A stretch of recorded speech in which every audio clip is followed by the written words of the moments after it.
Një aksident ka ndodhur pasditën e sënjtes në aksin rrugor Elbasan Peshin pranë fshatit Bishqem. Një kamion është përplasur me një autovetur.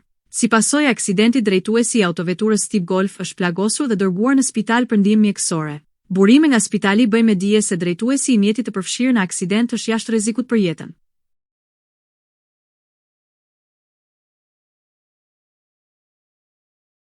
Shërbimi gjeologjik i SBAS SGS ka paralajmëruar se tërmeti i fuqishëm që goditi Venezuelën mund të ketë shkaktuar mes 10.000 dhe 100.000 viktima, bazuar në vlerësimet paraprake të sistemit të tij të monitorimit.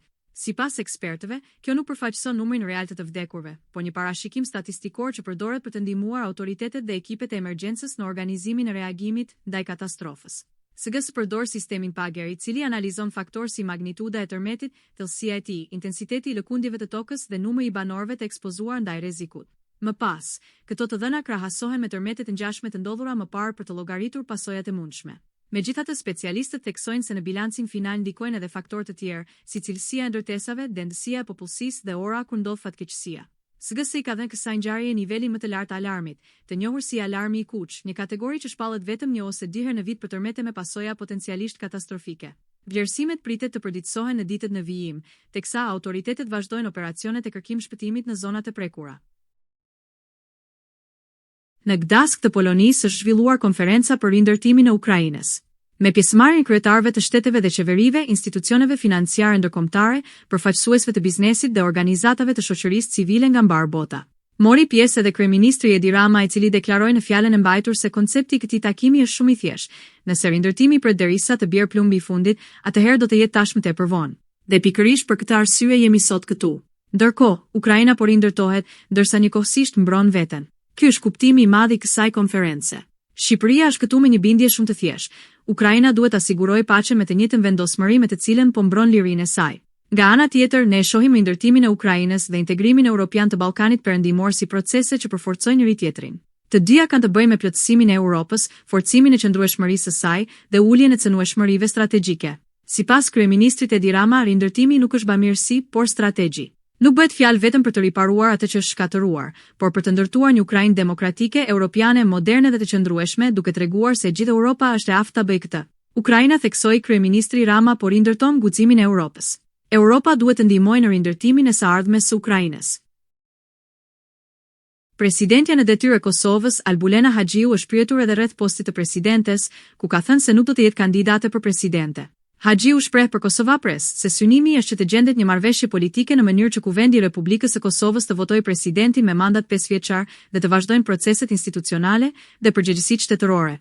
Haxhiu, po presim fillimisht që të ndodhë certifikimi i rezultateve. Pas certifikimit, patjetër që do të ketë takime me partitë politike dhe uroj që të gjejmë një konsensus në mënyrë që Kuvendi i Republikës së Kosovës ta votojë presidentin me mandat 5 vjeçar dhe të vazhdojmë punët dhe përgjegjësitë që kemi. Le ta konstituojmë kuvendin, le ta zgjedhim qeverinë dhe menjëherë kryetari apo kryetaria e re e kuvendit do ta ketë të drejtën kushtetuese që ta mandatojë kandidatin për kryeministër të vendit.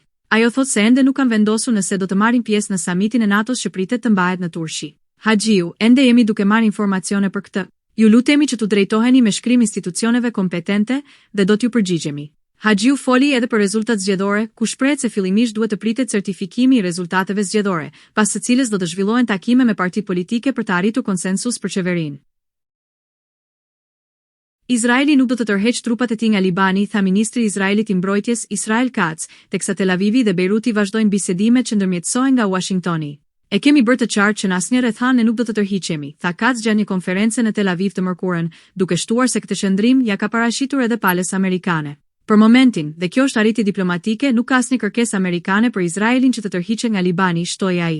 Deklarata e Katz erdhi në një kohë kur Izraeli dhe Libani po diskutojnë një propozim të mbështetur nga SBA-ja gjatë negociatave në Washington, ku parashikohet tërheqja e forcave izraelite nga pjesë të territorit që kanë pushtuar në jug të Libanit dhe transferimin e kontrollit të këtyre zonave të ushtria libaneze. Izraeli ka pushtuar gati 20% të territorit të Libanit në ofensivën që e ka konsideruar si mas sigurie për parandalimin e sulmeve të Hezbollahut në territorin e tij. 212 vdekje janë regjistruar në Spanjë që nga dita e diel si pasojë e valës së të nxehtit që ka përfshirë një pjesë të madhe të Europës. Ky bilanc vjen nga sistemi i monitorimit Momo, i cili mbledh statistikat ditore të jetëve të humbura dhe llogarit ndryshimet e vdekshmërisë, duke i krahasuar me nivelet e parashikueshme bazuar në të dhënat historike. Spanja është përballur me një vap përvoluese gjatë ditëve të fundit. I gjithë veriu i vendit është në alarm të kuq e sipas parashikimeve të Agjencisë Meteorologjike AEMET, në rajonin Bask temperatura maksimale mund të arrijë deri në 42. Nuk parashitet më mirë situata as në Francë, ku një tjetër fëmijë humbi jetën nga vapa teksa ndodhej brenda një automjeti. Fëmia 3 vjeçar u gjet në automjetin e parkuar përpara banesës së tyre, bëri të ditur një burim policor, ndërsa zjarfikësit konfirmuan vdekjen. Treguesi kombëtar i temperaturës në Francë, i cili përfaqëson mesatarën e temperaturave të ditës dhe natës, arriti në 30 të mërkurën, duke shënuar ditë më të nxehtë të regjistruar ndonjëherë që nga fillimi i matjeve në vitin 1947. 17 qytete italiane ndërkohë janë vendosur në nivel alarmi të kuq për shkak të rreziqeve që lidhen me vapën e madhe. Mes temperaturave të nxehtit mbytes në Gjermani, kompania hekurudore Deutsche Bahn njoftoi për herë të parë një politikë të rrallë rimbursimi, e vlefshme për periudhën kur temperaturat mund të kalojnë 40 gradë Celsius. Kompania njoftoi se kushto që nuk dëshiron të udhëtojë në këto kushte ekstreme klimatike do të marrë paratë mbrapsht, duke u referuar udhëtimeve në distanca në gjata, teksa ofroi dhe bileta me çmim të reduktuar. Një influencuare britanike e TikTokut, 23 vjeçaria Brooke George, po përballet me akuzën për vrasje në Dubai dhe rrezikon dënimin me vdekje nëse shpallet fajtore nga autoritetet e Emirateve të Bashkuara Arabe.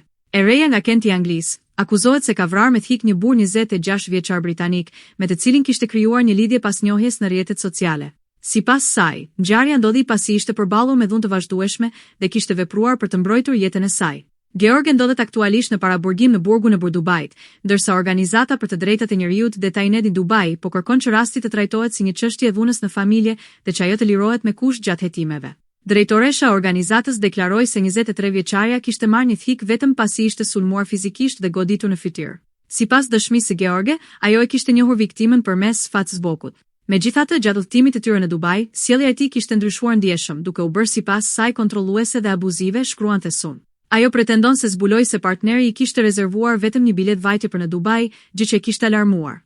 Pas një mbrëmje në një lokal në zonën e Jumeirah Village, ai dyshohet se e kishte sulmuar fillimisht në makinë dhe më pas në apartament. Familjarët e saj thonë se Brooke i kishte telefonuar në gjendje paniku, duke treguar se ishte goditur disa herë me grushte. E vendosur të largohej nga vendi, ajo kishte organizuar kthimin në Britani dhe ishte rikthyer në apartament vetëm për të marrë pasaportën. Sipas versionit të saj, në momentin kur kërkoi dokumentin u sulmua sërish dhe nga frika për jetën, përdori një thik kushine që ndodhej pranë për të mbrojtur. 23 vjeçaria u arrestua në aeroportin e Dubait në orët e para të 22 qershorit e më pas u akuzua për vrasje. Hetimet janë ende në zhvillim, ndërsa autoritetet nuk kanë dhënë ende një version zyrtar të plot mbi rrethanat e ngjarjes.